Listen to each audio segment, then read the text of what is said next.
Bom dia! Nossa, eu gostei desse bom dia, estou animada com ele. Eu sou a Marcele, como já disse ali no vídeo, eu sou formada também em comunicação social, sobre produtora editorial, em roteiro, mas hoje eu tenho trabalhado como coach missional. E eu estou muito feliz pelo convite de vir aqui, porque eu percebo que esse clamor aí para que a gente realmente se engaje em missão é um movimento que o Espírito Santo tem realizado em vários lugares. Por onde eu passo, eu percebo que as pessoas estão preocupadas realmente em ser relevantes no sentido de missão. E aqui a gente tem um monte de mentes brilhantes que podem fazer despertar, eu acredito, ainda na nossa geração, o gigante adormecido, que muitas vezes é a nossa igreja, e que tem condições de fazer uma revolução verdadeira. Sabe aquela revolução que tem um love no meio? Porque é uma revolução de essência. É uma revolução do amor. Para a gente começar o nosso papo aqui, eu queria fazer um teste bem rapidinho com vocês, tá bom? Eu vou falar uma palavra, e aí, sem ficar pensando muito a respeito, eu queria que você depois me dissesse a ilustração que vem na sua mente logo que eu falo a palavra. Pode ser? Então, vamos lá. Bola. Quantas pessoas pensaram nessa ilustração? Levanta a mão. Quem pensou em bola de sinuca, por exemplo? Olha, teve uma pessoa que pensou. De golfe, a grande maioria pensou bola de futebol. Beleza, vou falar outra. Mesa. Quantas pessoas pensaram uma mesa similar a essa? Levanta a mão. A grande maioria. Vou falar mais uma. Caneta. Quantas pessoas pensaram similar a essa? A grande maioria. Vou falar uma outra. Igreja. Quantas pessoas pensaram numa imagem similar a essa? Sinceridade? Ainda foi a grande maioria. Quantas pensaram em algo como isso? 1, 2 pessoas. E o que é igreja? É a primeira ou a segunda imagem? Percebe? É uma brincadeira, um teste simples, mas que ele denuncia uma crença que a gente tem arraigada na mente e que essa crença ela acaba norteando os nossos pensamentos, os nossos sentimentos e, consequentemente, as nossas ações. Quando Jesus foi ao céu, ele deixou a missão para aquela igreja que estava ali, que eram os discípulos que conviveram com ele durante 3 anos. E a missão... antes disso, vou falar uma coisa. A origem, da palavra igreja, do grego, igreja do grego vem de eclésia. E a eclésia é formado por 2 radicais, a palavra, por ek e clésia. Ek é para fora, e clésia é chamados.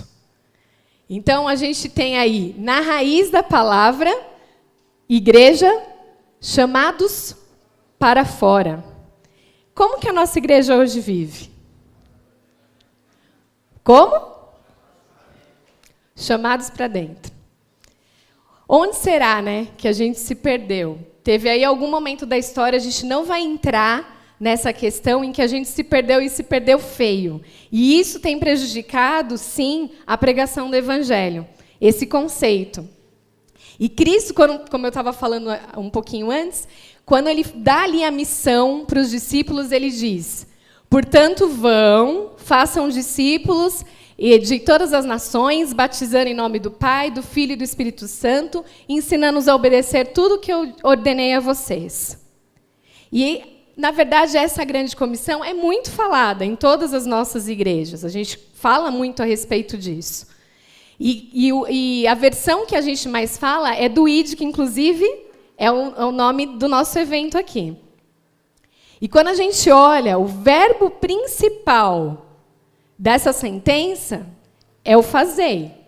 Fazei discípulos. O id, ele é um particípio de circunstância. Mas ele é uma ordem que é condicional para que a ordem principal da sentença aconteça. Jesus, ele desenvolveu uma cultura de envio de discípulos. E aí, olhando hoje para a nossa igreja, a nossa cultura, que a gente tem desenvolvido, que a gente tem disseminado, em que a gente está inserido, ela tem muito mais a ver, quando a gente faz alguma ação realmente evangelística, de trazer as pessoas para um centro, que normalmente é um prédio, onde a cultura desse lugar é manutenção de membros consumidores. Eu queria que agora você parasse, pensasse, deixasse de pensar no amplo da igreja, né, instituição, e olhasse para a realidade da sua comunidade, da sua igreja. Aliás, vamos melhorar. Olha para a realidade do seu ministério. No que o seu ministério está focado? Ele está focado em calendário, em cumprir aquele planejamento que vocês estipularam, seja macro ou micro ali do ministério, está preocupado com o operacional, em como essas coisas vão girar, como elas vão acontecer, está preocupado com eventos, aquele evento que tem que ser feito, que dá um trabalhão, e cada vez dá mais trabalho, porque daí você cria um público que é cada vez mais crítico, e aí já não serve mais o cantor tal, tem que ser o Estevão Queiroga para resolver o problema da pessoal. E daqui a pouco o Estevão Queiroga não adianta mais também, tem que ser o Bulhon para poder resolver alguma coisa, porque a gente está focado em números. Quantas pessoas a gente coloca realmente no auditório? Está cheio? Está cheio, teve sucesso. Esse é o nosso indicador de desempenho. A gente está preocupado. Quantas pessoas a gente está batizando? Ou a sua igreja ela está focada em comunidade. Em formar uma comunidade, entender que é corpo do Cristo, que um faz parte do outro. Entender que existe uma comunidade no entorno onde vocês se reúnem. O que essas pessoas fazem? Do que elas gostam? O que elas precisam? Focado em relacionamentos, em passar tempo com as pessoas, em comer junto, em desfrutar da companhia, em entender que o outro é diferente, ele tem problemas, ele precisa de você. Focado em formar discípulos, pessoas que realmente amam a Cristo de todo o coração e entendem que existe a imagem e semelhança de Cristo que precisa ser resgatada em mim, mas também no outro. Está focado em histórias. Histórias essas que são relevantes, que a gente pode contar, que a gente pode compartilhar com as pessoas e que faz tudo valer a pena, dá sentido ao fato da gente estar junto. A cultura que Cristo ensinou para a gente é de envio de discípulos. E como a gente tem vivido? Qual tem sido a nossa cultura? A de Cristo ou a de manutenção de membros? Hoje, graças a Deus, tem se falado muito de discipulado, muitos lugares têm desenvolvido programas de discipulado, mas discipulado tem a ver com natureza e não com método. Não que o método não tenha importância, ele tem importância e ele auxilia no processo, mas tem a ver com natureza. Eu entender que eu fui amado, que eu sou amado e que não tem nada que eu faça que vá mudar isso. Entender que o outro também é filho de Deus e ele também é amado. E a imagem e semelhança que eu fui criada precisa ser resgatada em mim e no outro. E eu preciso desenvolver uma intimidade vertical que seja traduzida nas relações, nessa intimidade horizontal. Formar o caráter de Cristo em mim que vai resgatar essa imagem pela qual eu fui criado. Cristo que vive em mim, começar a se multiplicar nas relações, ele se multiplica no outro, porque é ele quem faz, não sou eu. Cristo deu ali, em João, a característica principal do discípulo. Vão conhecer vocês, se vocês são meus discípulos, se vocês se amarem uns aos outros. A característica principal do discípulo é amor. Aí está o foco. Ele ainda amplia ali um pouco mais na frente, dizendo a característica do que ia acontecer no tempo do fim, que é o tempo que a gente acredita que a gente vive hoje. E ele diz, devido ao aumento da maldade, o amor de muitos se esfriará.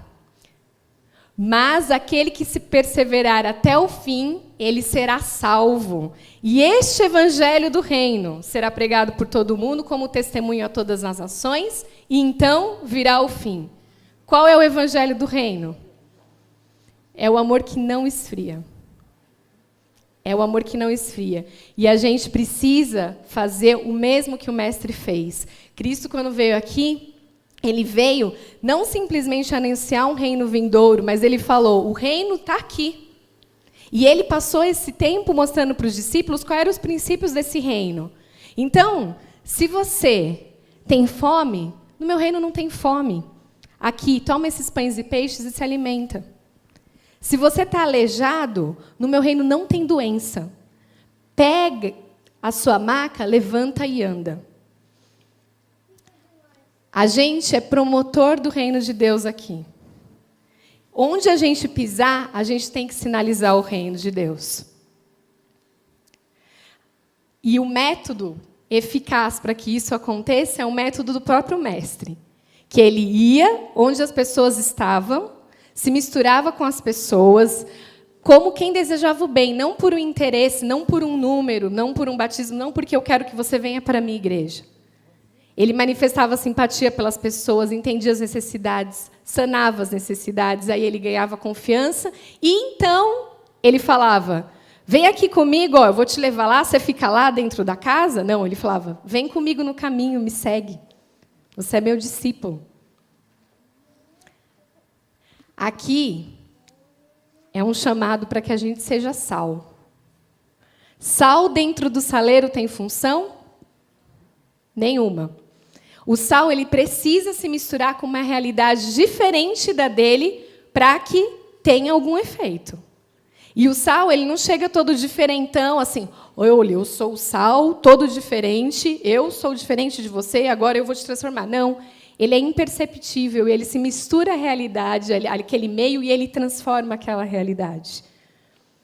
Eu queria contar para vocês, rapidamente, a história do queijo. À tarde, eu vou contar na oficina de ideias e ações, várias ações que a gente realiza com a Gente Cuida, que é o projeto do qual eu faço parte, que está plantando uma igreja na Vila Madalena, chamada Cia da Vila. Companhia da Vila Madalena, e também é sigla de Centro de Influência Adventista da Vila Madalena. E o Tiago a gente conheceu numa ação de rua, porque a gente resolveu sair do saleiro e usar o método de Cristo, numa ação que chama Desabafa. A gente estava com as placas, quer conversar, né? Precisa desabafar, e o Tiago passou e falou, vou bater papo. Começou ali a conversar com aquela galera, e ficou tão empolgado que falou, posso participar? Aí a gente falou, pode. Alguém deu um cartaz para ele, ele começou a participar e ficou a noite inteira ali com a gente. Depois, nós soubemos que o Tiago era ateu.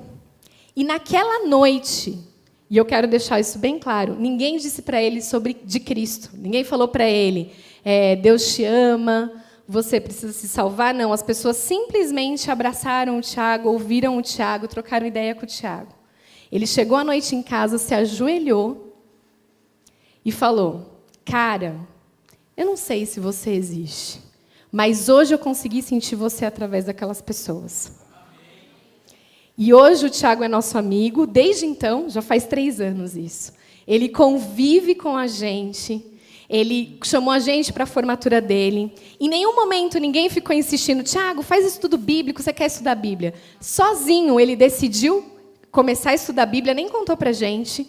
E ele convive, ele está no nosso grupo do WhatsApp, que a gente combina as ações, e é muito lindo você ver o Tiago falando para as pessoas assim, alguém às vezes coloca que está desanimado, e ele fala assim, eu vou orar por você, o que está acontecendo? Confia que Deus vai mudar a sua realidade, vai mudar a sua vida, ele mudou a minha. E foi através de um convívio. Quantas vezes eu me emociono, porque muitas vezes eu fui conversar com o Tiago, saí para ir com ele em algum lugar, comer, e ele estava desanimado, reclamando da vida. Muitas vezes, e eu dei força. Várias questões dele como indivíduo, que a gente às vezes acha que não são espirituais, e tudo na vida é espiritual, porque o indivíduo é um todo. E dei força, conversei, abracei, chorei com ele várias vezes, e umas 3 semanas atrás, eu estava passando por uma dificuldade muito grande, e aí ele falou, amiga, você está sumida, o que está acontecendo? Eu falei, eu estou passando por algumas questões. Ele virou para mim e disse assim, a tua missão não é fácil, mas Deus está contigo, porque você é luz, e você foi luz para mim, e eu tenho certeza que você vai continuar sendo luz para outras pessoas. O Tiago estava sendo luz para mim. Uma outra coisa que eu acho importante é a gente sempre saber que qualquer pessoa que a gente encontrar é filho de Deus e tem a oferecer, não é só a gente que tem a oferecer. Eu queria dizer que a gente está aqui nesse mundo para ser luz, iluminar a escuridão das pessoas. Às vezes a pessoa nem sabe que tem uma escuridão, que precisa ser iluminada. Mas a gente é convidado para chegar e iluminar. E a gente, às vezes, fica pensando em coisas mirabolantes quando as pessoas estão precisando de relações, de proximidade. Às vezes é alguém do seu trabalho que está ali sentado, trabalhando horas, e você vê que ele está sentado trabalhando horas, e você escolhe, porque você é um promotor do reino de Deus, sinalizar o reino dele, e buscar um copo de água e chegar na mesa e entregar para ele. E ele vai dizer assim para você: por que você está fazendo isso? E aí, a gente lê ali: estejam prontos. Ih, eu mudei errado aqui. Estejam. Opa, vai entrar. Estejam prontos. Deixa eu ver aqui. Aí. Estejam prontos para falar e explicar a qualquer um que perguntar por que vocês adotaram esse estilo de vida, sempre com a maior gentileza. Eu entendo que o convite de Cristo para a gente, o chamado do amor, é para viver uma vida intrigante, para viver um ministério intrigante, que leve as pessoas a questionarem qual é o seu motivo. Eu não sei qual tem sido o seu motivo para fazer o que você faz ou para começar a fazer diferente. Mas eu digo para vocês, o meu motivo, desde que eu comecei a tomar ciência de que eu era uma promotora do reino de Deus aqui, tem sido cuidar das pessoas, nas esferas em que elas precisam ser cuidadas, porque o Criador cuida de mim, eu cuido delas. Eu espero que hoje, esse encontro aqui, faça você refletir e significar realmente a sua missão individual e também a missão do seu ministério e da tua igreja. A gente vai estar aí para trocar ideias. Foi um grande prazer estar com vocês. Obrigada.